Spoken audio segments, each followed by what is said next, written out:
Good morning guys. आज हम लोग पढ़ने वाले हैं anomalous expansion of water. Anomalous expansion of water होता क्या? जब लोग पानी को गर्म करते हैं 0 से 4 डिग्री सेल्सियस में, तब ये कॉन्ट्रैक्ट होता है। तो ये अनयूजुअल बिहेवियर है वाटर का, इसे हम लोग एनोमलस एक्सपेंशन ऑफ वाटर कहते हैं। जैसे कि हम लोग कोई भी सब्सटेंस को गर्म करते हैं तो वो एक्सपैंड होता है, और आयरन को हम लोग गर्म करेंगे तो वो पिघल जाएगा, और उसका वॉल्यूम इंक्रीज हो जाएगा, वो एक्सपैंड हो रहा है। पर जब वाटर को हम लोग करते हैं गर्म तो वो कॉन्ट्रैक्ट होता है। तो ये अनयूजुअल बिहेवियर है वाटर का, इसी को हम लोग एनोमलस एक्सपेंशन ऑफ वाटर कहते हैं। वाटर, सिलिका और सिल्वर आयोडाइड तीनों अनयूजुअल बिहेवियर दिखाता है। जब हम लोग उसको गर्म करते हैं तो कॉन्ट्रैक्ट हो जाता है एक्सपैंड की जगह। तो इसी को हम लोग बोलते हैं एनोमलस एक्सपेंशन ऑफ वाटर। ये कब होता है? 0 to 4 डिग्री सेल्सियस के बीच में टेम्परेचर रेंज है। 0 to 4 डिग्री सेल्सियस में वाटर का बिहेवियर अनयूजुअल होगा, और 4 डिग्री सेल्सियस में वॉल्यूम हो जाएगा मिनिमम, वाटर का वॉल्यूम हो जाएगा मिनिमम 1 सेंटीमीटर क्यूब, और डेंसिटी हो जाएगा मैक्सिमम 1 ग्राम सेंटीमीटर क्यूब। जैसे कि अभी वाटर का टेम्परेचर है 12 डिग्री सेल्सियस मान लेते हैं, और ये फर्दर डिक्रीज होते जाएगा, फिर यहाँ 4 डिग्री सेल्सियस, फिर यहाँ पे 0 डिग्री सेल्सियस। तो फिर जब 12 डिग्री सेल्सियस से 4 डिग्री सेल्सियस गया वाटर, तो यहाँ पे इसका वॉल्यूम था वो डिक्रीज हो रहा था, वॉल्यूम डिक्रीज हो रहा था। तो वॉल्यूम यहाँ पे मिनिमम है, समझ लीजिए डिक्रीज होते गया, और यहाँ पे भी जाके यहाँ डिक्रीज था, तो यहाँ पे मिनिमम हुआ, और यहाँ पे वॉल्यूम इसका इंक्रीज हो जाता है, मीन्स यहाँ वॉल्यूम इंक्रीज हो जाता है, और यहाँ पे डिक्रीज हो रहा था, डिक्रीज। और जब 12 डिग्री से 4 डिग्री सेल्सियस में डेंसिटी इंक्रीज होता है, डेंसिटी इंक्रीज होता है, इसलिए 4 डिग्री सेल्सियस में आके डेंसिटी मैक्सिमम हो जाता है, डेंसिटी मैक्सिमम हो जाता है, और 4 डिग्री से फिर फर्दर 0 डिग्री में जाता है, तब डेंसिटी डिक्रीज कर जाता है। तो इसीलिए 4 डिग्री सेल्सियस में वॉल्यूम हो जाता है वाटर का मिनिमम, और डेंसिटी हो जाता है मैक्सिमम, क्योंकि 12 डिग्री सेल्सियस से 4 डिग्री जा रहा है, तो यहाँ पे इसके बीच में वाटर का वॉल्यूम डिक्रीज कर रहा है। तो 4 डिग्री में आते आते यहाँ पे सबसे कम हो जाएगा, फिर 4 डिग्री से आगे जाएगा तो वाटर का वॉल्यूम इंक्रीज होना स्टार्ट हो जाएगा। तो इसलिए 4 डिग्री सेल्सियस में वाटर का वॉल्यूम सबसे कम रहता है, मिनिमम बहुत ही कम रहता है। और डेंसिटी की बात करें तो 12 डिग्री सेल्सियस से 4 डिग्री सेल्सियस के बीच में डेंसिटी इंक्रीज होता है, फिर इंक्रीज होते जाता है 4 डिग्री सेल्सियस में रुक जाता है, बाकी 4 डिग्री सेल्सियस तक ही वो इंक्रीज होता है, फिर 4 डिग्री सेल्सियस के आगे वो डिक्रीज हो जाता है, इसलिए 4 डिग्री सेल्सियस में डेंसिटी होता है वाटर का मैक्सिमम। इसका हम लोग टेम्परेचर ग्राफ देखते हैं, पहले वॉल्यूम टेम्परेचर ग्राफ, फिर डेंसिटी टेम्परेचर ग्राफ। यहाँ पे वॉल्यूम, यहाँ पे temperature 2 degree, 4 degree, 6 degree, 8 degree, 10 degree. यहाँ पे वॉल्यूम 1, 1.002, 1.003। जब वाटर को गर्म करते हैं हम लोग, हीट करते हैं, तो समझ लीजिए वाटर का वॉल्यूम इतना रहता है, फिर करते करते करते करते वाटर का वॉल्यूम कहाँ चला गया? डिक्रीज हो रहा है, क्योंकि हम लोग ने यहाँ देखा था 12 डिग्री से 4 डिग्री तक में वो डिक्रीज होता है, और 4 डिग्री सेल्सियस है, तो डिक्रीज होते होते होते होते यहाँ पर रुक गया, मीन यहाँ पे इसका वॉल्यूम है मिनिमम, सबसे कम। फिर इसका और आगे जाएगा 6 डिग्री में, 6 डिग्री सेल्सियस, 8 डिग्री सेल्सियस, तो यहाँ पे इंक्रीज होते जा रहा है, मीन्स वॉल्यूम इंक्रीज कर रहा है, इंक्रीज। तो वॉल्यूम टेम्परेचर ग्राफ से हम लोग को पता चलता है कि जब वाटर को हम लोग गर्म करते हैं तो उसका वॉल्यूम फर्स्ट स्टार्ट में उसका वॉल्यूम डिक्रीज होता है, स्टार्टिंग में उसका वॉल्यूम डिक्रीज हो जाता है, डिक्रीज रहता है, फिर 4 डिग्री में आके रुक जाता है, फिर 4 डिग्री के और आगे जाके वहाँ से इंक्रीज होना स्टार्ट हो जाता है, अब ये यहाँ तक भी जाए वहाँ तक। डेंसिटी टाइम ग्राफ, यहाँ पे टेम्परेचर, यहाँ पे वॉल्यूम। जब लोग वाटर को हीट करते हैं तब उसका ये डेंसिटी है। जब वाटर को हम लोग हीट करते हैं तब उसका डेंसिटी इंक्रीज़ होता है फर्स्ट, तो 0.998 से इंक्रीज़ होकर भी हम लोग को आ गया यहाँ पे 0.9999 में, फिर फर्दर इंक्रीज़ होते होते 1 में चला गया, और वो फिर यहाँ पे टेम्परेचर रहेगा 4 डिग्री सेल्सियस, और यहाँ पे मैक्सिमम हो जाएगा 4 डिग्री सेल्सियस में, और उसके आगे जाते जाते यह डिक्रीज़ होगा, जैसे 6 डिग्री सेल्सियस में 1 ग्राम सेंटीमीटर क्यूब से डेंसिटी कम है, या 6 डिग्री आसपास 0.999 डेंसिटी आ रहा है, मीन्स इधर हम लोग को इंक्रीज़ हो जाता है और इधर डिक्रीज़ हो जाता है डेंसिटी। हम लोग अब इसमें एक एक्सपेरिमेंट को देखते हैं जो एनमलेस एक्सपेंशन ऑफ वाटर को बताता है। ये एक्सपेरिमेंट टीसी होप ने किया था, तो इसलिए इस एक्सपेरिमेंट को हम लोग होप्स एक्सपेरिमेंट के नाम से जानते हैं। पहले उसने एक अपराटस लिया, एक सिलेंडर, और यहाँ पे एक ट्रफ लेते हैं। ये ट्रफ है जिसमें कि फ्रीजिंग मिक्सचर डाल देते हैं, और यहाँ पे 2 होल्स रहता है, ये एक सिलेंडर के वाल्स पे, एक ऊपर और एक नीचे, जिसमें कि एक एक थर्मामीटर इंसर्टेड है, जिसको लोग T1 और T2 नाम दे दिए हैं। ये ट्रफ में फ्रीजिंग मिक्सचर मीन्स आइस और सॉल्ट, आइस प्लस सॉल्ट, ये दोनों को मिक्स करके ये ट्रफ में डाला गया है, जिसको हम लोग फ्रीजिंग मिक्सर बोलते हैं। ये अरेंजमेंट को हम लोग होप्स अपराटस कहते हैं। टीसी होप ने देखा कि जब उसने पानी डाल दिया ऊपर इस अपराटस में, तो फिर पानी का टेम्परेचर समझ लीजिए 12 डिग्री सेल्सियस नॉर्मल टेम्परेचर, तो T1 और T2 में जो टेम्परेचर हम लोग को दिखा रहा था वो 12 डिग्री सेल्सियस दिखा रहा था। सबसे पहले उन्होंने ऑब्जर्व किया, फिर कुछ देर के बाद जो T1 है, T1 थर्मामीटर 1, उसका टेम्परेचर डिक्रीज होने लगा। 12 डिग्री सेल्सियस पहले से था, 12 डिग्री सेल्सियस से 4 डिग्री सेल्सियस में वो डिक्रीज हुआ, पर T2 का कुछ नहीं हुआ, T2 अपना 12 डिग्री सेल्सियस में ही है। पर T1 का टेम्परेचर डिक्रीज होने लगा 12 डिग्री से 4 डिग्री सेल्सियस।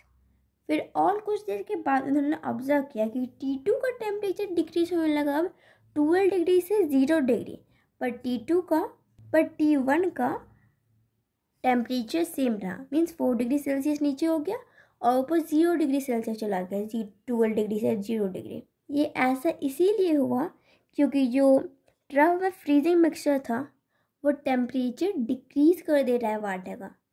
यहाँ पे जो वाटर है ये क्लोज कांटेक्ट में, ये वाटर इसके आ रहा है कांटेक्ट में, तो यहाँ का डेंसिटी इंक्रीज हो जा रहा है। जब वाटर का टेम्परेचर 12 डिग्री सेल्सियस से वो डिक्रीज हो रहा है, तो उसका डेंसिटी इंक्रीज हो जा रहा है, मतलब यहाँ का डेंसिटी बढ़ जा रहा है और यहाँ पर डेंसिटी कम है। और हम लोग जानते हैं ज़्यादा डेंसिटी वाला सब्सटेंस से कुछ भी ज़्यादा डेंसिटी है पानी में वो नीचे की तरफ जाता है, तो ये एरिया का पानी नीचे जा रहा है ऐसे, और ये एरिया का पानी ऊपर चला जा रहा है, तो यहाँ पे एक कन्वेक्शन करंट पास हो रहा है, जिससे कि यहाँ नीचे का टेम्परेचर पूरा सेम हो जाता है 4 डिग्री सेल्सियस तक, और ऊपर में तो 12 डिग्री सेल्सियस ही तभी था। फिर कुछ देर के बाद इसका टेम्परेचर डिक्रीज होने लगता है 0 डिग्री सेल्सियस तक, और यहाँ पे भी वाटर ये फ्रीजिंग मिक्सर के साथ कांटेक्ट में है, तो यहाँ का डेंसिटी ज़्यादा हो गया और यहाँ का कम, तो ये ऊपर की तरफ चला गया और ये वाला नीचे की तरफ, मीन्स पानी ऐसे नीचे की तरफ, ये पानी ऊपर चला गया और ये वाला पानी नीचे आ गया, तो यहाँ पे कन्वेक्शन करंट स्टार्ट हो गया, जिसके चलते इसका टेम्परेचर 12 डिग्री से 0 डिग्री सेल्सियस तक पहुँच गया। और कुछ देर के बाद आप देखिएगा यहाँ पे एक आइस का फॉर्म होगा, क्योंकि 0 डिग्री सेल्सियस हम लोग जानते हैं कि 0 डिग्री सेल्सियस में आइस बनता है, जिसके ऊपर एक पतला सा लेयर का आइस बन जाएगा। टीसी होप ने इस एक्सपेरिमेंट के द्वारा हम लोग को एनुलस एक्सपेंशन ऑफ वाटर के बारे में बताया था। अब हम लोग इसका ग्राफ देखते हैं, टेम्परेचर टाइम ग्राफ देखते हैं T2 के लिए, या टेम्परेचर है या टाइम। टेम्परेचर 0, 2, 4, 6, 8, 10, 12, टेम्परेचर हम लोग का था 12 T2 के लिए, और T2 हम लोग का था ऊपर वाला और नीचे था T1 होप अप्राटस में। तो T2 का टेम्परेचर 12 डिग्री सेल्सियस था और 12 डिग्री सेल्सियस है और टेम्परेचर डिक्रीज होते गया पूरा 0 डिग्री सेल्सियस तक। यहाँ 0 डिग्री सेल्सियस है, 0 डिग्री सेल्सियस में आके वो रुक गया। और टेम्परेचर टाइम ग्राफ T1 के लिए यहाँ टेम्परेचर है, यहाँ टाइम, यहाँ 12 डिग्री सेल्सियस से इसका टेम्परेचर डिक्रीज होने लगा और 4 डिग्री सेल्सियस में आके रुक गया। हमने देखा था कि टेम्परेचर 12 डिग्री से 4 डिग्री सेल्सियस में आके रुक गया। T1 थर्मोमीटर में टेम्परेचर 4 डिग्री सेल्सियस वापस हो गया था। हम लोग कुछ कंसिक्वेंस देखते हैं एनिमल्स एक्सपेंशन ऑफ वाटर का। पहला है help in surviving of aquatic animals and plants in extreme cold. Animals expansion of water के कारण एक्वाटिक प्लांट्स और एनिमल्स जी सकते हैं विंटर सीजन से मिले। बहुत ज़्यादा जब ठंड रहता है, जैसे कि रशिया में साइबेरिया, वहाँ बहुत ज़्यादा ही ठंड हो जाता है विंटर सीजन में। तो वहाँ पे एक्वाटिक एनिमल्स कैसे जी पाते हैं पानी के अंदर? पानी तो बर्फ बन जाता है। एनिमल्स एक्सपेंशन ऑफ वाटर के कारण ही एक्वाटिक लाइफ बच जाते हैं। जैसे कि ये एक पानी है, ये पानी है रिवर, समझ लीजिए एक रिवर है। ये सरफेस है वाटर का और यहाँ पे कोल्ड एयर है। जब टेम्परेचर 0 डिग्री सेल्सियस से कम हो गया, -0 डिग्री, -12 डिग्री, -13 डिग्री सेल्सियस होगा, तो 0 डिग्री सेल्सियस मान लेते हैं कि 0 डिग्री सेल्सियस के नीचे होगा इसका टेम्परेचर। तो ये कोल्ड एयर आएगा कांटेक्ट वाटर के सरफेस में, जो वाटर है उस पर, उससे वो कांटेक्ट में आएगा ये कोल्ड एयर और ये वाटर का टेम्परेचर को डिक्रीज़ कर देगा। और हम लोग अभी देखे थे 12 डिग्री सेल्सियस वाटर का हम लोग ने माना था, समझ लीजिए 12 डिग्री सेल्सियस वाटर का, और वो डिक्रीज़ होगा। तो पहले 4 डिग्री सेल्सियस तक डिक्रीज़ होगा, मतलब कि इसका डेंसिटी इंक्रीज़ होते जाएगा। यहाँ का डेंसिटी इंक्रीज़ होगा और पर नीचे का डेंसिटी इंक्रीज़ नहीं हुआ, तो ये हायर डेंसिटी हो गया, तो ये नीचे की तरफ चला गया और ये पार्ट पानी का ये ऊपर की तरफ आ गया। तो कन्वेक्शन करंट यहाँ पे भी काम करता है। यहाँ पे कन्वेक्शन करंट स्टार्ट हो गया, जिसके चलते लोअर डेंसिटी जो वाटर का था वो ऊपर आ गया और हायर डेंसिटी नीचे चला गया। और फिर कुछ देर के बाद जो लोअर डेंसिटी किया था वो भी क्लोज कांटेक्ट आएगा कोल्ड एयर के साथ। फिर यहाँ पे वाटर के बाद में ओवरऑल टेम्परेचर 4 डिग्री सेल्सियस हो जाएगा। 12 से 4 डिग्री सेल्सियस तक 4 डिग्री सेल्सियस हो जाएगा। फिर जो ऊपर का पानी है उसका टेम्परेचर और डिक्रीज़ होगा 0 डिग्री सेल्सियस तक, और 0 डिग्री सेल्सियस में आइस बन जाता है। तो रिवर का जो सरफेस में वाटर होता है उसमें अगर टेम्परेचर 0 डिग्री सेल्सियस चला जाए तो यहाँ पे आइस का फॉर्मेशन होता है, तो ये आइस बन जाता है। ये ऊपर वाला लेयर आइस बन जाता है 0 डिग्री सेल्सियस, पर नीचे का तो टेम्परेचर सेम रहा ना। यहाँ से यहाँ 0 डिग्री सेल्सियस है, 1 2 3 4 डिग्री सेल्सियस। 4 डिग्री सेल्सियस के नीचे नहीं रहता है, 4 डिग्री सेल्सियस तक रहता है। तो यहाँ पे एक्वाटिक लाइफ जी सकते हैं। यहाँ पे वाटर है लिक्विड स्टेट में और यहाँ पे सॉलिड स्टेट में। कोल्ड एयर है, बाहर का टेम्परेचर, और बाहर का टेम्परेचर और डिक्रीज होते जाएगा पर भी अंदर को कुछ अफेक्ट नहीं करेगा, क्योंकि हम जानते हैं आइस होता है बैड कंडक्टर ऑफ हीट और इलेक्ट्रिसिटी। तो ये अंदर की हीट को बाहर जाने देगा, ना ही बाहर का हीट और कोल्ड को अंदर आने देगा। तो इसी के कारण से एक्वाटिक एनिमल्स और प्लांट्स एक्सट्रीम कोल्ड में भी जिंदा रह जाते हैं। और सेकेंड हम लोग का है bursting of water pipes during winter. Winter season में बहुत लोगों ने देखा होगा कि वाटर पाइप ब्रस्ट कर जाते हैं, फट जाते हैं। ये एक वाटर पाइप है, समझ लीजिए ये वाटर पाइप का वाल है पाइप का, और उसके अंदर वाटर है। और जब बाहर का टेम्परेचर 0 डिग्री हो, 1 डिग्री सेल्सियस हो, कोल्ड एयर मीन्स बाहर का टेम्परेचर डिक्रीज होगा विंटर सीजन में, तो फिर हम लोगों ने देखा था कि वाटर का टेम्परेचर 12 डिग्री सेल्सियस ये डिक्रीज होने लगेगा, तो इसका वॉल्यूम इंक्रीज होगा। बाहर का टेम्परेचर 0 डिग्री सेल्सियस और 0 डिग्री सेल्सियस के आगे वॉल्यूम तो इंक्रीज हो जा रहा था, तो इसीलिए इसका वॉल्यूम इंक्रीज हो जाएगा मीन्स ये एक्सर्ट करेगा प्रेशर, दबाव लगाएगा इस वाल्व ऑफ पाइप में, पाइप का वाल्व पे ये प्रेशर क्रिएट करेगा। और जो अगर ये पाइप अगर मेटल से बनाया हो, जैसे कि आयरन का पाइप भी रहता है, तो फिर विंटर सीजन में आयरन तो कॉन्ट्रैक्ट करते हैं और यहाँ पे वाटर एक्सपैंड हो रहा है, वाटर एक्सपैंड हो रहा है, वाटर बाहर जाना चाहता है, पर ये कॉन्ट्रैक्ट कर रहा है क्योंकि ये आयरन से बनाया हुआ है, तो ये अंदर की तरफ जाना खोज रहा है और ये बाहर की तरफ। तो ऐसे में वाटर पाइप ब्लास्ट कर जाते हैं। एक और कॉन्सिक्वेंस है bursting of crops. Bursting of crops winter season में जो प्लांट्स होता है, प्लांट्स के लीफ में कैपिलरीज वीन्स रहते हैं, तो प्लांट्स के लीफ में कैपिलरीज जो होते हैं उसमें भी तो वाटर रहता है। वो लोग रूट से वाटर लेते हैं, प्लांट्स के सारे पार्ट्स में वाटर पहुंचाते हैं। वाटर का टेम्परेचर डिक्रीज होगा जो कैपिलरीज के अंदर है, तब तो वो ब्लास्ट कर जाएंगे और ऐसा में क्रॉप मर सकता है। क्रॉप मर ही जाते हैं अधिकतर। विंटर का सीज़न में जो कैपिलरीज होता है प्लांट का वो ब्रस्ट हो जाते हैं, वो फट जाते हैं, जिसके कारण प्लांट्स का डेथ हो जाता है, प्लांट्स मर जाते हैं। यह ऐसा इसीलिए होता है क्योंकि कैपिलरीज के अंदर तो वाटर रहता है ना, पानी प्रेजेंट रहता है।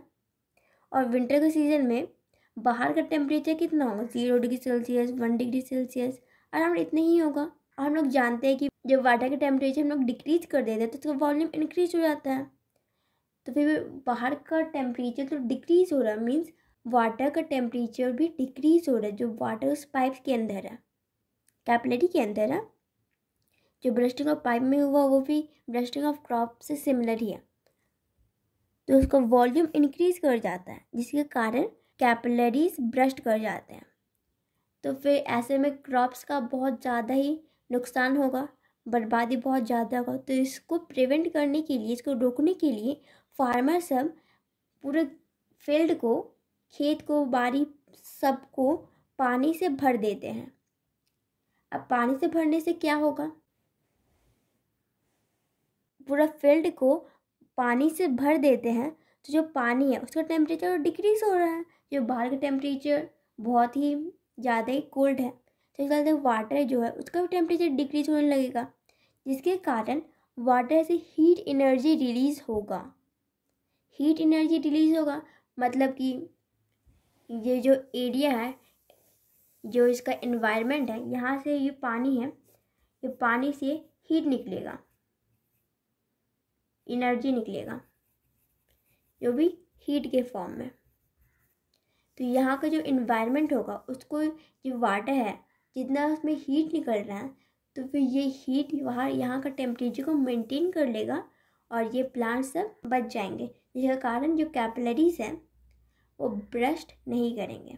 हमने इस वीडियो में आज एनिमल्स एक्सपेंशन ऑफ वाटर को देखा, पोप्स का एक्सपेरिमेंट को देखें, कंसिक्वेंस ऑफ एनिमल्स एक्सपेंशन को वो भी देखा। Thank you for watching this video. Please like this video and subscribe to my channel if you are new. Thank you.